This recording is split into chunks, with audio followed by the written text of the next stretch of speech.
সৰু থাকোঁতে বলিউডৰ মুভি চাই খুব ভাল পাইছিলোঁ। তেতিয়া আমাৰ গাঁৱৰ ঘৰত কেবল টিভি নাছিলে, DD1 আৰু DD2হে আছিলে। শনিবাৰে ৰাতি 9:30 মান বজাত সদায় হিন্দী মুভি এখন দিছিলে DD1ত। যিহেতু পিছদিনা ৰবিবাৰ থাকে, চ' দেৰিলৈকে মুভি চোৱাৰ একো ভয় নাথাকে।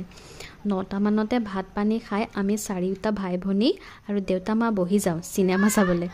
মাজতে বহুত এডছ থাকে, সেইকাৰণে 12:30 মান বাজেগৈ চিনেমাখন শেষ হওঁতে। কিন্তু তেতিয়ালৈ দেউতা আৰু মোৰ বাহিৰে কোনো নাথাকে।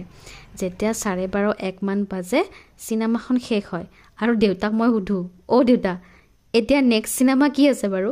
ৰাতিপুৱা এই কথাটোক লৈ পিনে চবেই হাঁহে মোৰ ওপৰত। তেতিয়াৰ চিনেমাবিলাকৰ প্লটবোৰ মষ্টলি লাভ ষ্টৰিয়ে আছিলে। বুজি বিশেষ নাপাইছিলোঁ, যদিও প্ৰত্যেকটো ডায়লগ মোৰ মনত ৰৈ গৈছিলে। তাৰ ভিতৰত এটা প্লট এনেকুৱা আছিলে, যেতিয়া ওৱান ছাইডেড লাভাৰ এজন বা এজনীয়ে নিজৰ ফিলিংছ প্ৰকাশ কৰি কয় যে मैं तुमसे इतना प्यार करती हूँ कि मेरे अकेले का प्यार ही काफ़ी है हम दोनों के लिए। সৰুতে এই লাইনটো বুজি পোৱা নাছিলোঁ, যদিও মনত ৰৈ গৈছিল।